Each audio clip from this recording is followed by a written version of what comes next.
Good morning students, chemistry point YouTube channel में आपका हार्दिक स्वागत है। स्टूडेंट्स, आज की मेरी ये जो वीडियो है लेक्चर 8 की, ये बहुत महत्वपूर्ण वीडियो है क्योंकि इसके अंतर्गत अपनी चर्चा करेंगे संकुल यौगिकों या संकुल आयनों के आईयूपीएसी नामकरण से संबंधित जो नियम है, वो नियम अगर अपने अच्छी तरह से सीख लेते हैं तो संकुल यौगिक या संकुल आयन के आईयूपीएसी नामकरण से संबंधित कोई भी प्रश्न अपना गलत नहीं होगा, क्योंकि ये जो टॉपिक है संकुल यौगिक या संकुल आयन का आईयूपीएसी नामकरण का, ये बोर्ड परीक्षा में 1 या 2 नंबर का प्रश्न लगभग पूछा जाता है।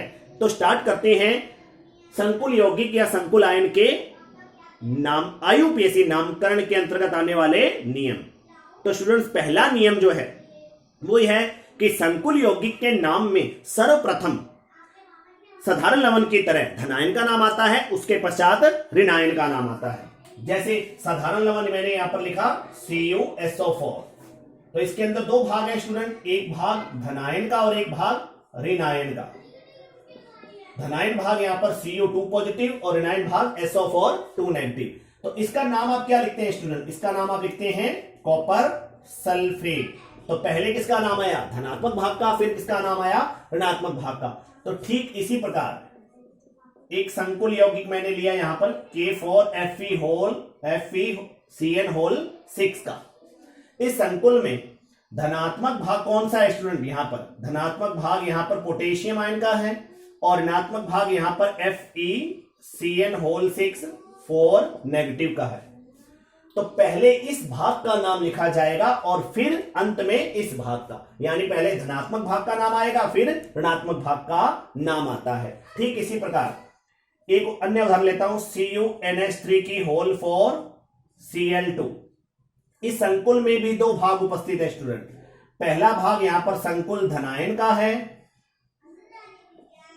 CuNH3 2 पॉजिटिव, और दूसरा भाग यहां पर ऋणायन का है 2Cl नेगेटिव। तो जो पहला नियम है वो ये है, संकुल यौगिक के आईयूपीएसी नामकरण में साधारण लवण की तरह पहले धनायन भाग का नाम आता है, चाहे वो धनायन प्रति आयन सरल धनायन हो, चाहे वो धनायन संकुल धनायन हो। पहले धनायन का नाम आएगा, तत्पश्चात ऋणायन का नाम आएगा, चाहे वो ऋणायन संकुल ऋणायन हो, चाहे वो ऋणायन प्रति आयन यानी सरल आयन हो। अब दूसरे नियम पे चलते हैं। दूसरा नियम जो है वो ये है कि प्रति आयन का नाम किस प्रकार लिखते हैं। जब प्रति आयन का नाम लिखते हैं तो उस प्रति आयन के नाम में उसकी संख्या का उल्लेख नहीं करते। जैसे इस एग्जांपल में K4FeCN6 में प्रति आयन कौन है? सरल आयन कौन है? Potassium ion. और पोटेशियम आयन यानी पोटेशियम भाग जो है यहां पर सरल आयन का है, और पोटेशियम जो है उसकी संख्या कितनी दिख रही है अपने को इस एग्जांपल में? 4। लेकिन जब इस संकुल का नाम लिखेंगे तो उसमें सबसे पहले प्रति आयन का नाम लिखते समय उसकी संख्या का उल्लेख उसके नाम में नहीं लिखेंगे। जैसे इसे यहां टेट्रा पोटेशियम नहीं लिखेंगे, ओनली क्या लिखेंगे? पोटेशियम। टेट्रा पोटेशियम ना लिखकर पोटेशियम लिखेंगे। ठीक इसी प्रकार इस संकुल में यहां जो ये सरल ऋणायन भाग है यानी प्रति आयन, तो उसकी संख्या यहां पर कितनी दिख रही है अपने को? 2 दिख रही है। तो जब इसका नाम लिखेंगे तो इसे डाई क्लोराइड न लिखकर ओनली क्या लिखा जाएगा स्टूडेंट? यहां क्लोराइड लिखा जाएगा। यह है दूसरा नियम। अब चलते हैं तीसरे नियम पर। जब संकुल आयन का नाम लिखते हैं यानी समन्वय मंडल का, समन्वय मंडल यानी बड़ा ब्रैकेट जो है, बड़ा ब्रैकेट और उसके अंदर जो चीज उपस्थित है उनको मिलाकर क्या बोलते हैं? समन्वय मंडल। तो जब अपने एक बड़े ब्रैकेट के अंदर वाली चीजों का नाम लिखते हैं तो उसमें सबसे पहले लिगेंड का नाम लिखते हैं, और लिगेंड्स भी यदि एक से अधिक प्रकार के उपस्थित हों यानी भिन्न प्रकार के उपस्थित हों तो अंग्रेजी वर्णमाला क्रम के आधार पर उनका नाम लिखते हैं। और यदि एक समान लिगेंड संख्या में 2 उपस्थित हैं तो उनके नाम से पहले डाई, 3 उपस्थित है ट्राई, 4 उपस्थित है टेट्रा, 5 उपस्थित है पेंटा, 6 उपस्थित है हेक्सा आदि पूर्व लगन शब्द लगाते हैं। इसके बाद धातु का नाम लिखते हैं, और धातु का नाम लिखने के बाद धातु की जो ऑक्सीकरण अवस्था होती है यानी ऑक्सीकरण अंक उसे रोमन संख्या में छोटे ब्रैकेट में धातु के नाम के बाद लिखते हैं। ये तीसरा नियम है। अब स्टूडेंट तीसरे नियम को अपने यहां क्लियर कर लेते हैं। जैसे ये संकुल आयन है, ये संकुल ऋणायन है और ये संकुल धनायन है। मान लीजिए मुझे इस संकुल आयन का नाम लिखना है, तो इसमें सबसे पहले लिगेंड का नाम आएगा और लिगेंड यहां पर कौन है? यहां पर साइनो है। तो अब साइनो की संख्या कितनी? यहां पर 6 है। तो साइनो का नाम लिखने से पहले उसकी संख्या लिखी मैंने, क्या लिखी? हेक्सा। तो हेक्सा साइनो, उसके बाद धातु का नाम आएगा। अब धातु यहां पर Fe है यानी आयरन है, लेकिन अब धातु का नाम भी कैसे करते हैं वो आपको मैं छठे नियम में बताऊंगा। ठीक है, तो एक बार अपने तीसरे नियम को दोबारा रिपीट कर लेते हैं कि जब संकुल आयन का नाम लिखते हैं तो उसमें सबसे पहले लिगेंड का नाम लिखा जाता है, और लिगेंड्स भी एक से अधिक प्रकार के हों तो उनमें अंग्रेजी वर्णमाला क्रम के आधार पर उनका नाम लिखते हैं। उसके बाद धातु का नाम लिखते हैं और धातु के नाम के बाद धातु का ऑक्सीकरण अंक जो होता है उसे छोटे ब्रैकेट में रोमन संख्या में लिखा जाता है। अब अपने स्टूडेंट चौथे नियम पर चलते हैं। चौथा जो नियम है ये बहुत महत्वपूर्ण नियम है। ये नियम लिगेंड के नामकरण से संबंधित है कि लिगेंड का नाम कैसे लिखेंगे। और हमने पहले वीडियो के माध्यम से पहले जो 6th लेक्चर है, 5th लेक्चर है, उसके माध्यम से जाना था कि लिगेंड कौन कौन से होते हैं, उन पर कौन कौन से आवेश होते हैं। तो धनात्मक लिगेंड, ऋणात्मक लिगेंड, उदासीन लिगेंड, ये 3 प्रकार के लिगेंड होते हैं। तो लिगेंड का नाम जब लिखते हैं तो उसमें यदि धनात्मक लिगेंड है तो धनात्मक लिगेंड के नाम के अंत में अनुलग्न क्या आता है? ईएम आता है। ईएम आता है, ये अनुलग्न जोड़ा जाता है। जैसे NO प्लस का नाम नाइट्रोसोनियम है या नाइट्रोसीलियम है। तो देखिए स्टूडेंट यहां पर क्या आ रहा है? ईएम आ रहा है अनुलग्न। इसी प्रकार NO2 प्लस, इसका नाम क्या है? नाइट्रोनियम। तो इसके नाम के अंत में भी क्या आ रहा है? ईएम आ रहा है। इसके बाद तीसरा उदाहरण ले रहा हूं यहां पर NH2 NH3 प्लस का, इसका नाम है हाइड्रेजीनियम। हाइड्रेजीनियम, तो यहां भी अंत में क्या आ रहा है? IUM आ रहा है। तो जो धनात्मक लिगेंड होते हैं उनके नाम के अंत में स्टूडेंट्स क्या जोड़ते हैं? ईएम जोड़ते हैं। अब बात करते हैं उदासीन लिगेंड की। उदासीन लिगेंड जो होते हैं उनके नाम में कोई परिवर्तन नहीं करते, अर्थात जो उनका नाम है एज इट इज लिखा जाता है। जैसे PS3 का नाम फास्फीन है तो इसे फास्फीन ही लिखेंगे। PS3P यानी ट्राइफेनिल फास्फीन, तो इसका नाम ट्राइफेनिल फास्फीन है तो इसे ट्राइफेनिल फास्फीन ही लिखा जाएगा। C5H5N ये है पिरिडिन, तो इसे पिरिडिन ही लिखेंगे। इसी प्रकार C6H6 ये है बेंजीन, तो इसे बेंजीन ही लिखेंगे। इसके अलावा CH2NH2 ये है एथिलीन डाइएमीन, तो इसे एथिलीन डाइएमीन ही लिखेंगे। परंतु कुछ विशेष प्रकार के उदासीन लिगेंड होते हैं जिनको कि अलग नाम से लिखा जाता है, विशेष नाम उनके दिए जाते हैं। जैसे NH3 को यहां स्टूडेंट्स क्या कहना है अपने? एमीन, अमोनिया नहीं कहना। इसी प्रकार H2O, इसको यहां जल ना कह के अपने क्या बोलेंगे? एक्वा बोलेंगे। Aqua, AQUA, aqua. इसी प्रकार CO को यहां कार्बन मोनोऑक्साइड ना बोल के क्या बोलेंगे? कार्बोनिल, कार्बोनिल कहेंगे। इसी प्रकार NO को यहां नाइट्रोसिल बोलेंगे, ना कि नाइट्रिक ऑक्साइड। तो ये कुछ ऐसे लिगेंड हैं जिनके की विशेष नाम होते हैं, ये उदासीन लिगेंड में आते हैं। अब बात करते हैं ऋणात्मक लिगेंड की। तो ये चौथा नियम चल रहा है स्टूडेंट, अभी चौथे नियम में अपने पढ़ रहे हैं लिगेंड का नामकरण, और चौथे नियम में अब अपने देख रहे हैं ऋणात्मक लिगेंड का नाम। जो ऋणात्मक लिगेंड होते हैं उनके नाम के अंत में अनुलग्न क्या आता है? O आता है, O जोड़ा जाता है। और वो O जो है या तो ऋणात्मक लिगेंड के नाम के अंत में अनुलग्न आइड या आइट या एट को हटाकर भी आ सकता है या इनके साथ भी आ सकता है। जैसे Cn नेगेटिव को वैसे अपने क्या बोलते हैं? साइनाइड, तो यहां आइड को हटाकर अगर अनुलग्न O जोड़ दिया जाए तो नाम क्या बन जाएगा? साइनो। अर्थात Cn नेगेटिव को यहां क्या बोलेंगे अपने? साइनो। तो स्टूडेंट मैंने यहां पर आइड को हटाकर O जोड़ दिया। इसी प्रकार SO4 2 नेगेटिव, ये क्या है स्टूडेंट? ये है सल्फेट। तो मैंने यहां पर इसके साथ अनुलग्न O जोड़ दिया, 8 को हटाया नहीं, तो ये क्या बन गया? सल्फेटो बन गया। इसी प्रकार CS3C नेगेटिव, ये है एसीटेट, तो इसके नाम के अंत में O जोड़ दिया, ये एसीटेटो। Cl नेगेटिव, इसे अपने बोलते हैं क्लोराइड। तो इसके नाम के अंत में आइड को हटा भी सकते हैं तो वो क्लोरो बन जाएगा। जैसे देखिए क्लोराइड, तो मैंने यहां से आइड हटाया, O जोड़ा, तो इसका नाम क्या बन गया? क्लोरो। और यदि आइड को नहीं हटाया तो यहां पर इसका नाम क्या बन जाएगा? क्लोरिडो, ये बन जाएगा। तो Cl नेगेटिव को क्लोरो या क्लोरिडो कह सकते हैं। इसी प्रकार F नेगेटिव को फ्लोरो या फ्लोरिडो, Br नेगेटिव को ब्रोमो या ब्रोमिडो, I माइनस को आइडो या आइडो। इसी प्रकार CO3 2 नेगेटिव को कार्बोनेटो, SO3 2 नेगेटिव को सल्फाइटो, S2 नेगेटिव को सल्फिडो, NC नेगेटिव को आइसोसाइनो, SCN नेगेटिव को थायोसाइनेटो, NCS नेगेटिव को आइसोथायोसाइनेटो, C2O4 2 नेगेटिव को ऑक्सिलेटो, H नेगेटिव को हाइड्रिडो, O2 नेगेटिव को ऑक्सो, O2 2 नेगेटिव को परऑक्सो,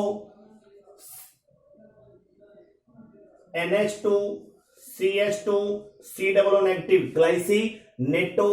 तो ये ऋणात्मक लिगेंड के बारे में नामकरण था। परंतु कुछ ऐसे ऋणात्मक कार्बनिक लिगेंड होते हैं जिनमें कि कार्बन परमाणु सीधे केंद्रीय धातु परमाणु या आयन से जुड़ा हो, तो उन कार्बनिक लिगेंड का नाम जो ऋणात्मक में आते हैं वो नाम चेंज नहीं करते, जो उनका पुराना नाम होता है वही नाम लिखा जाता है। जैसे इसको अपने जानते हैं स्टूडेंट, ये ग्रुप कौन सा है? CH3 को क्या बोलते हैं? मेथिल, तो इसको लिगेंड के रूप में मेथिल ही बोलेंगे। इसी प्रकार C6H5, ये जो मूलक है ये है फेनिल, और अगर ये लिगेंड के रूप में उपस्थित है तो इसे अपने फेनिल ही कहेंगे। इसी प्रकार C5H5, इसे साइक्लोपेंटाडाइनिल ही लिखेंगे। तो इनके नाम में कोई चेंज नहीं आएगा क्योंकि ये कार्बनिक लिगेंड है, अर्थात इनमें कार्बन परमाणु सीधे केंद्रीय धातु परमाणु या आयन के साथ जुड़ा है। तो ये चौथा नियम है स्टूडेंट। अब अपने नेक्स्ट चलते हैं पांचवें नियम पर, कि ऐसे लिगेंड जिनके नाम के बीच में ही di tri tetra penta, di tri tetra penta hexa आदि ऐसे शब्द आते हैं। ऐसे कुछ लिगेंड होते हैं जिनके नाम के बीच में ही डाई ट्राई टेट्रा आदि ऐसे शब्द आ रहे हैं, और यदि उनकी संख्या संकुल यौगिक में 2 है तो उनकी संख्या 2 के लिए डाई ना लगा के बिस लगाते हैं, और यदि उनकी संख्या 3 है तो 3 के लिए ट्राई ना लिखकर ट्रिस लिखेंगे, और 4 संख्या है उनकी तो टेट्रा ना लिखकर टेट्रा किस लिखेंगे, और यदि उनकी संख्या 5 है तो पेंटाकिस। तो स्टूडेंट दोबारा सुन लीजिए, यदि ऐसे लिगेंड जिनके नाम के बीच में ही डाई ट्राई टेट्रा आदि ऐसे शब्द आ रहे हैं तो उनकी संख्या 2 के लिए डाई न लिखकर बिस लिखा जाता है, 3 के लिए ट्रिस, 4 के लिए टेट्राकिस, 5 के लिए पेंटाकिस, और उस स्थिति में लिगेंड का नाम छोटे ब्रैकेट में लिखा जाता है। जैसे EN की संख्या 2 हो, और अपने जानते हैं EN का नाम क्या है? एथिलीन डायमीन या एथेन 1,2 डायमीन है। तो जब इसकी संख्या 2 नजर आए किसी संकुल यौगिक में अपने को, तो इसकी संख्या 2 के लिए डाई नहीं लिखेंगे बल्कि क्या लिखेंगे?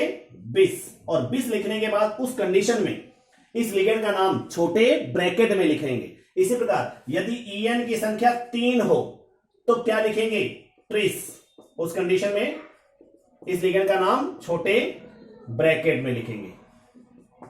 ठीक है। इसी प्रकार PH3P की होल 2, यानी ये खुद लिगेंड कौन सा है? ट्राइफेनिल फास्फीन, तो इसके नाम के बीच में ट्राई आ रहा है, और एथिलीन डायमीन या एथेन 1,2 डायमीन, इसके नाम के बीच में डाई आ चुका था। इसी प्रकार इसका नाम क्या है, ट्राइफेनिल फास्फीन, और इसकी संख्या कितनी दिख रही है अपने को, 2। तो 2 के लिए डाई न लगाकर क्या लिखेंगे, 20। उस कंडीशन में फिर ब्रैकेट में नाम लिखेंगे, इसका नाम क्या लिखेंगे, ट्राइफेनिल फास्फीन। तो ये है स्टूडेंट 5वां नियम। अब चलते हैं छठे नियम पर, और छठा नियम जो है वो है लिगेंड, ऐसे लिगेंड जो कि 2 धातु परमाणुओं के बीच में सेतु का कार्य करते हैं, उनके नामकरण से संबंधित। तो ऐसे लिगेंड जो 2 धातु परमाणुओं के बीच में सेतु का कार्य करते हैं, उनके नाम से पूर्व एक ग्रीक शब्द म्यू लगाते हैं। ग्रीक शब्द कौन सा लगाते हैं, म्यू। जैसे ये उदाहरण ले रहा हूं मैं, En की होल 2, En की होल 2 CO, CO मतलब यहां पर कोबाल्ट तत्व है, कोबाल्ट धातु है। CO ऊपर NH और नीचे OH, और NH और OH फिर कोबाल्ट से जुड़े हुए हैं, और इसके बाद En की whole 2।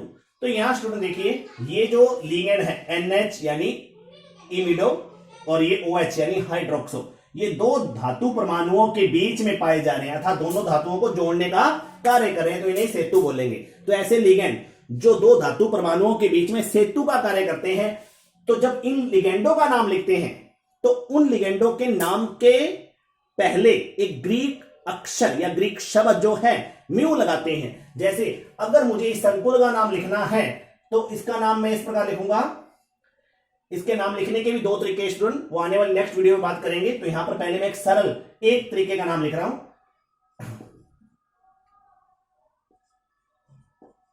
Tetrakis ethane 1,2 diamine mu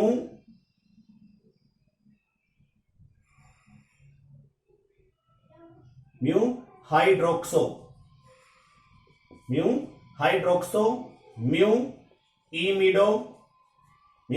imido di cobalt. तो ये संकुल था En की whole 2 CO NH OH CO En की whole 2 3 positive di cobalt third ion. तो यहां देखिए स्टूडेंट, मैंने जब इन लिगेंड का नाम लिखा NH और OH का, तो इनके नाम से पहले मैंने यहां पर क्या लगाया, म्यू लगाया। तो ऐसे लिगेंड जो 2 धातु परमाणुओं के बीच में सेतु का कार्य करते हैं, उनके नाम से पहले आपको एक ग्रीक अक्षर म्यू भी लगाना होता है। अब चलते हैं 7वें नियम पर।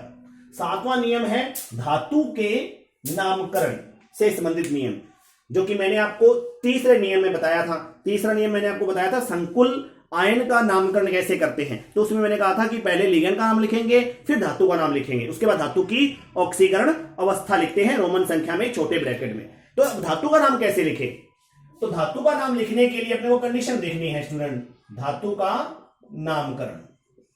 तो इसके लिए यहां पर 2 कंडीशन अप्लाई करेंगे। पहली कंडीशन है यदि संकुल धनायन है या संकुल उदासीन है।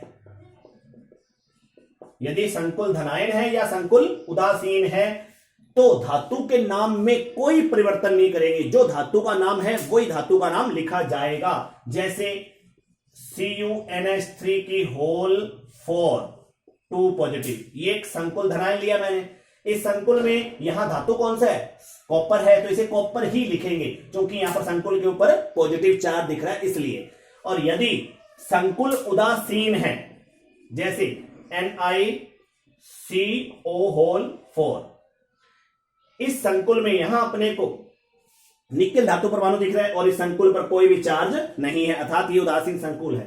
तो जब उदासीन संकुल है या संकुल धनायन है तो उसमें उपस्थित धातु के नाम में कोई विशेष परिवर्तन नहीं करते, जो धातु का नाम है वो धातु का नाम वैसे का वैसा लिखा जाता है। जैसे इस संकुल का नाम अपने लिखेंगे टेट्रामीन कॉपर सेकेंड आयन, तो यहां पर कॉपर को मैंने कॉपर ही लिखा और यहां निकिल को निकिल ही बोला जाएगा।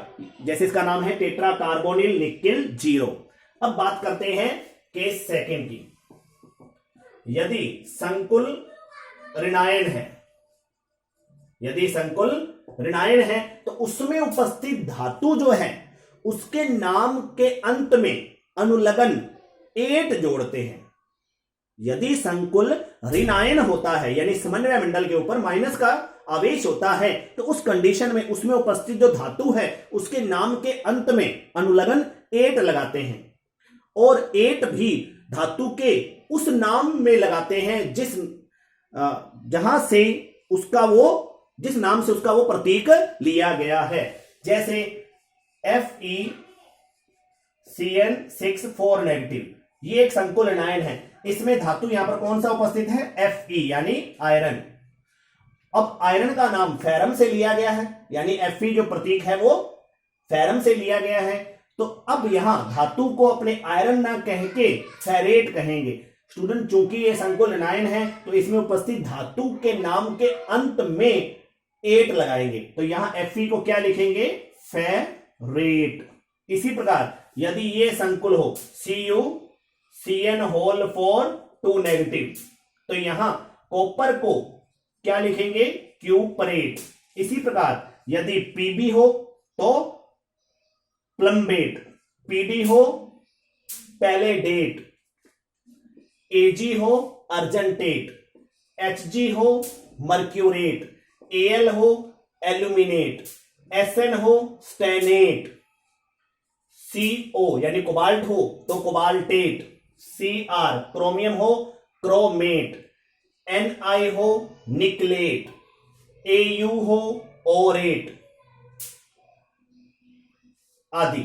इस प्रकार से जब संकुल ऋणायन दिखे तो उस संकुल के अंदर उपस्थित धातु के नाम के अंत में एक अनुलग्न लगाना है। अब स्टूडेंट बात करते हैं लास्ट नियम की। जो लास्ट नियम है वो ये है कि जब उदासीन संकुल हो तो उसका नाम एक ही शब्द में लिखा जाता है। जैसे ये आपको उदासीन संकुल दिखाई दे रहा है NiCO4, ये एक उदासीन संकुल है। जब इसका नाम लिखेंगे जैसे टेट्रा कार्बोनिल निकिल 0, तो इसको एक ही शब्द में ऐसे लिख देंगे, टेट्रा कार्बोनिल निकिल 0। ये है स्टूडेंट 8वां नियम। तो स्टूडेंट मेरी ये वीडियो आपको अगर पसंद आई है तो आप इस वीडियो को लाइक कीजिए, शेयर कीजिए, और अगर आपको कोई नियम समझ में नहीं आया है या उस नियम से संबंधित कोई परेशानी है, कोई चीज आपको पूछनी है तो नीचे कमेंट्स बॉक्स में कमेंट्स करके आप पूछ सकते हैं। और इन नियमों को अगर आपने रफ नोटबुक में नोट कर लिया है तो आप उन नियमों को रिवाइज कीजिए, दोहराइए, ताकि मेरी आगे आने वाली नेक्स्ट वीडियो में मैं आपको संकुल यौगिकों के मैक्सिमम एग्जाम्पल नामकरण के करवा सकूं। Thank you.